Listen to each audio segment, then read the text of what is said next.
세번역 사도신경으로 신앙 고백하겠습니다. 저는 전능하신 아버지 하나님 천지의 창조주를 믿습니다. 저는 그분의 유일하신 아들 우리 주 예수 그리스도를 믿습니다.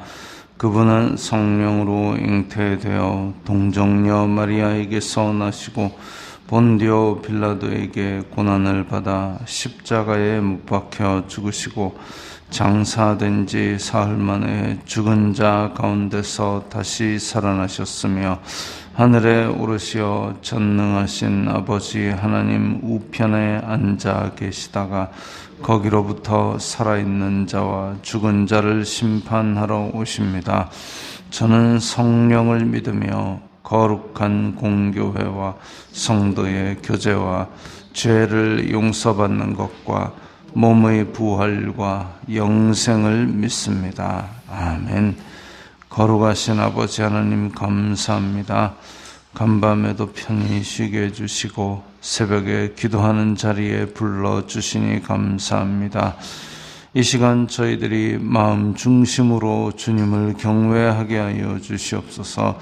예수님 이름으로 기도드리옵나이다. 아멘. 찬송가 31장입니다. 찬송가 31장입니다.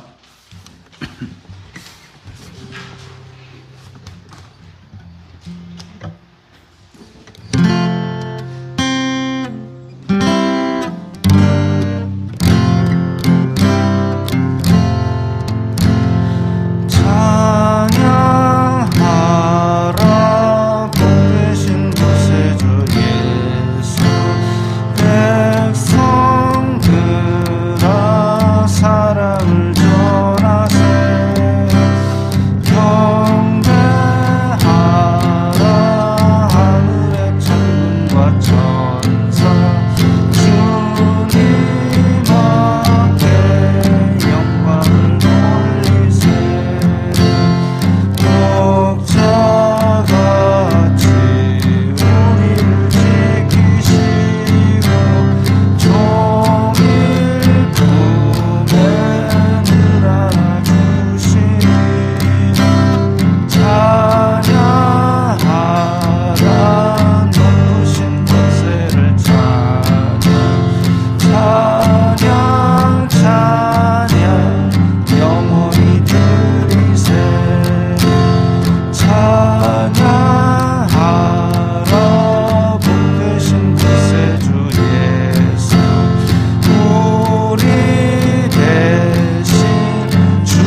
오늘 말씀은 이사야 42장 10절부터 17절까지입니다.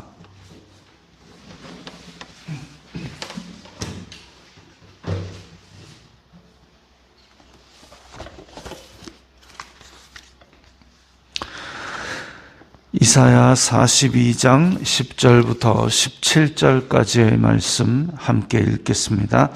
항해하는 자들과 바다 가운데의 만물과 섬들과 거기에 사는 사람들아, 여호와께 새 노래로 노래하며 땅 끝에서부터 찬송하라.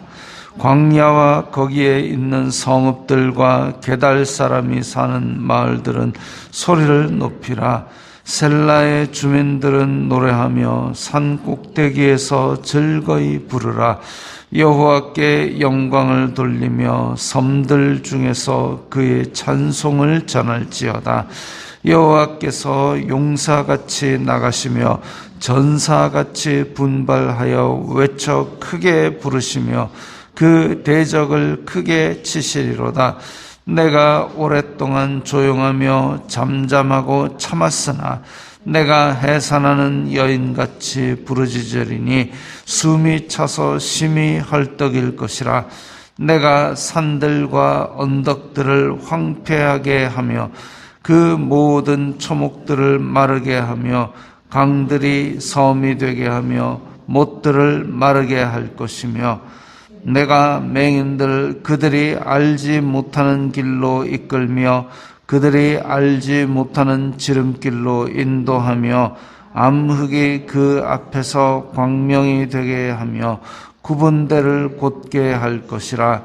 내가 이 일을 행하여 그들을 버리지 아니하리니 조각한 우상을 의지하며 부어 만든 우상을 향하여 너희는 우리의 신이라 하는 자는 물리침을 받아 크게 수치를 당하리라.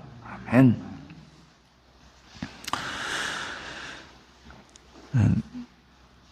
이제 새 노래로 하나님의 구원을 찬양하는 백성과, 그리고 하나님께서 직접 선포하시는 앞으로 있을 일들을 보고 있습니다. 10절부터 13절까지가 이제 하나님의 백성들의 찬양인데, 여기서 보면 항해하는 자, 또 바다 가운데의 섬들, 또 광야와 거기에 있는 섬들, 이런 것들이 나옵니다. 이게 바로 1차적으로는 이스라엘 주변에 있는 이집트, 아수르, 아람, 에돔 이런 나라들을 다 이야기하고, 그리고 궁극적으로는 온 세상 사람들, 열방들을 말합니다. 그래서 항해하는 자, 바다 가운데의 만물 섬들, 그 다음에 광야, 게달 사람, 셀라 주민, 이런 사람들, 모든 백성들, 세상의 모든 백성들, 이스라엘 자손뿐만이 아니라 다른 모든 백성들이라 할지라도 찬송하라 이랬습니다. 왜 찬송을 하느냐? 우리가 앞에서 읽었던 대로 하나님께서 구원을 베푸시는데, 구원을 베푸시는 단지 이스라엘 민족들만 그렇게 하는 것이 아니라 온 세상 사람들에게 미칠 구원의 큰 기쁜 소식을 전하셨기 때문입니다. 그래서 지금 이 시대에는, 이사야 시대에는 전혀 상상도 할 수 없었던 하나님께서 육신을 입고 직접 사람의 모습으로 오셔서 사람의 모든 고통과 모든 죄악을 짊어지고, 그리고 죽기까지 순종하시고 충성하시는 그 모습을 보여줍니다. 그런데 그렇게 해서 구원을 베푸시는 하나님의 은혜, 사실 하나님의 입장에서는 그런 애써 고생하고 고민하고 고통받고 이럴 필요 없이 그냥 노아 때처럼 깨끗하게 정리하고 다시 시작하시는 것이 더 쉬울 수도 있습니다. 그렇지만 하나님께서는 사람들을 사랑하셔서 그 모습들을 그대로 보존하시고 오래 참으시고, 그리고 그들을 구해 주시기 위해서 이렇게 복잡한 일들을 만드신 것이죠. 뭐 복잡해도 하나님의 온전한 지혜로는 사실 뭐 그게 우리가 상상할 수 없는 그런 지혜로 하셨기 때문에 뭐 복잡해도 충분히 하실 수 있습니다만은, 그래서 그런 구원의 역사를 땅 끝에서부터 찬송하라, 새 노래로 노래하라, 그렇게 했습니다.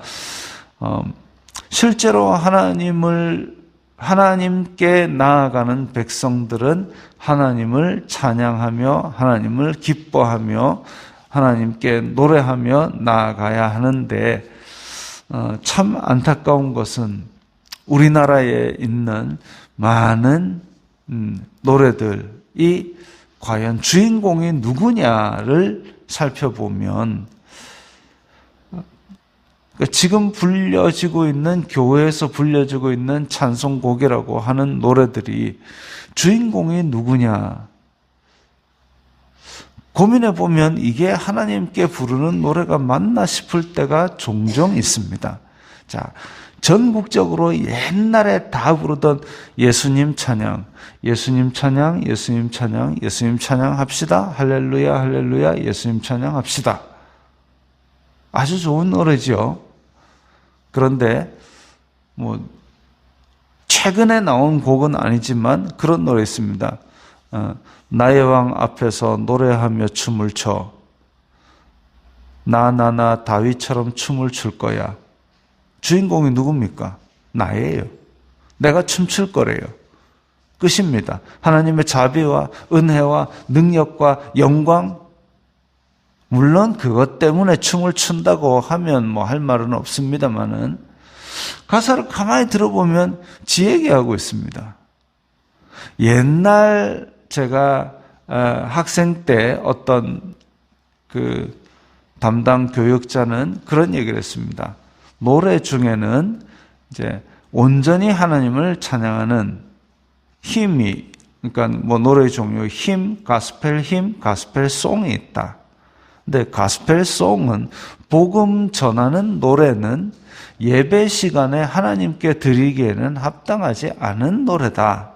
그래서 가능한 한 힘, 그러니까 뭐 거룩 전능하신 주님, 이런 노래는 괜찮지만 가스펠 힘, 하나님의 복음을 가진 찬송가까지는 예배 시간에 부를 수 있어도, 어쨌든 힘, 하나님만을, 그러니까 HYMN인가, 하나님만을 높이고 부르는 노래, 이게 예배 시간 찬송가로 합당하고, 그 다음에 복음이 들어가서 사람이 끼어 있는 하나님 노래, 이것은 어쨌든 뭐 끼워는 주지만 바람직한 것은 아닌데, 가스펠송 이런 거는 예배 시간에는 합당하지 않다라고 구별을 해서 불렀습니다. 그런데 구별을 해서 부르던 그때의 조심스러운 신앙이 지금은 사실 구별도 그렇고 좀 그렇습니다. 그 이전에는 어쨌느냐 하면, 아주 예전 노래는 선율이 드라마틱하고 그러면 우리의 감정이 자극이 돼서 사람을 기뻐하는 노래가 되지, 하나님을 기쁘시게 하는 그 노래를 불러드려야 되는데 내가 신나갖고 하면 안 된다 그래가지고 선율도 지극히 절제해서 작곡하던 시기가 있었습니다. 그래서 그때 당시의 노래는 그야말로 거룩하신 하나님 아버지, 이런 식으로 선율을 극도로 자제하고 리듬도 극도로 자제하고 그렇게 노래를 불렀던 시절도 있는 것이죠. 그런데 그 시절 지나고 지금은 나의 왕 앞에서 나는 노래하며 춤을 출 거야 이러고 앉았는데, 그건 좀 제가 답답합니다.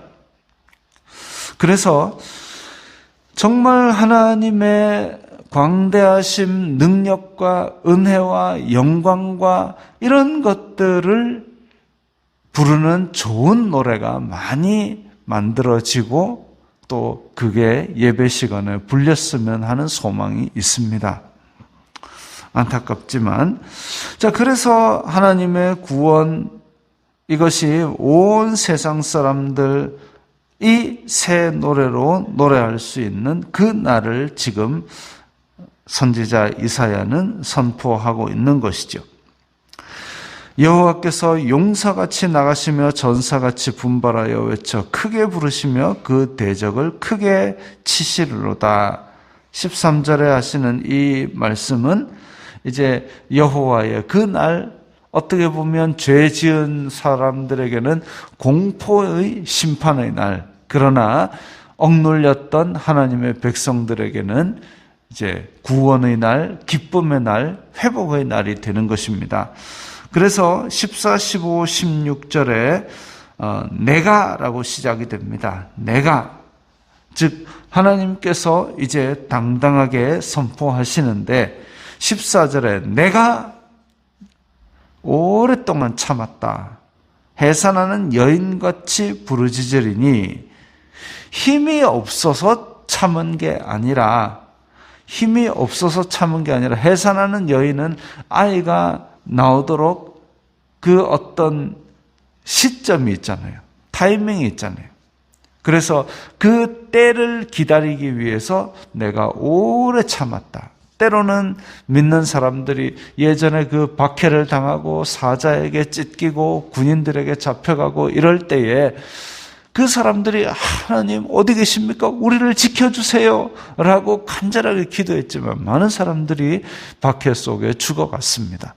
그런데 그렇게 죽어갈 때에 하나님께서 힘이 없어서 그것을 보고만 계신 것이 아니라 정확한 때를 기다리신 것이죠. 그래서 그 고통받은 사람들에게는 그야말로 하늘의 큰 영광으로 나중에 보상을, 지금 겪는 고난은 장차 그들이 받을 영광과 비교할 수 없을 정도로 그렇게 보상을 해 주셨지만 그 이후에는 진짜 하나님의 때가 왔을 때 내가 오랫동안 잠잠하고 참았으나 이제는 소리치면서 나의 완성을 이룰 것이다. 이렇게 선포하셨습니다. 15절 내가 산과 언덕들을 황폐하게 하며 산과 언덕같이 커 보이는 것들도 그냥 싹 밀어버릴 정도로 큰 능력을 베푸시는 것이죠.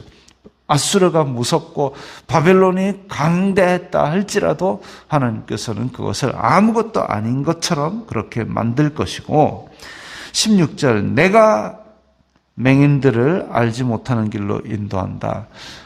맹인과 같이 한 치 앞도 보지 못하는 이스라엘 자손들, 유다 백성들, 그들을 이제 하나님의 손길로, 강력한 손길로, 때를 기다렸던 손길로 그렇게 인도하실 텐데, 앞에서 14절에 때를 기다리셨던 그 하나님께서 15절에 대적자들을 무찌르신 하나님께서 이제 16절에서는 그러면 하나님을 기다렸던 이스라엘 자손들에게는 어떠느냐? 암흑이 그 앞에서 광명이 되게 하며 구분대를 곧게 한다. 버리지 않는다. 즉 심판의 날, 여호와의 그 날, 하나님께서 때를 기다렸던 그 때가 하나님의 백성들, 깜깜이 백성들한테는 구원과 해방의 날이 될 것이라는 얘기입니다. 17절에 우상을 의지하며 부어 만든 우상, 즉 하나님과 우상을 비교하던 아수르 왕이 히스기야 앞에 와서 그랬죠. 아이고, 아수르 왕의 손에서 건져낸 나라가 도대체 몇 개나 되느냐? 아수르 왕의 손에서 건져낸 신이 얼마나 많으냐라고 그렇게 큰 소리 땅땅 쳤는데 하루아침에 다 자기 나라의 군대가 시체가 되는 그런 일을 맞이했습니다. 그야말로 산과 언덕이 황폐하게 된 상황이죠. 우상을 의지하고 부어 만든 우상에 절을 하던, 섬기던 그 사람은 이제 심판을 당해서 물리침을 당하는 것이고, 하나님의 백성들은 구원의 날에 큰 기쁨의 소식을 들었고, 또한 바벨론으로 잡혀갔던 그 백성들도 한 치 앞을 내다보지 못하지만 하나님께서 너희들이 그렇게 하나님을 배신하고 포로로 잡혀갈지라도 거기서 벌을 기쁘게 받으면 하나님께서 아브라함과 이삭과 야곱에게 언약하신 그 언약을 기억하사 너희들을 다시 회복시키신다는 그 약속대로 이제 버리지 않고 회복시키는 은혜를 베푸실 것입니다. 지금 우리가 살고 있는 시간이 고통스러울 수 있습니다. 지금 우리가 살고 있는 시간이 하나님께서 어디 계시냐라는 그런 괴로운 시간들이 길게 이어지는 것일 수도 있습니다. 하나님이 힘이 없어서 참으시는 것이 아니라 때를 기다리시는 것이죠. 어떤 사람은 때를 기다리면서 요부의 아내처럼 에이 욕이나 하고 죽으라라고 돌아설 수도 있지만 다니엘의 세 친구처럼 그리 아니하실지라도 우리는 하나님을 버리지 않으니 그렇게 하옵소서라는 믿음도 있습니다. 끝까지 견디는 믿음, 그것으로 지금의 고통과 비교할 수 없는 영광을 소망하는 우리들이 되기를 바랍니다. 기도하겠습니다. 거룩하신 아버지 하나님 감사합니다. 저희들에게 믿음을 주시니 감사합니다. 이 믿음이 적을지라도 빌라델비아 교회처럼 끝까지 지켜서 하나님 앞에 정말 인정받는 믿음이 되게 하시고 영광의 그날을 소망하며 살아가게 하옵소서. 예수님 이름으로 기도드리옵나이다. 아멘.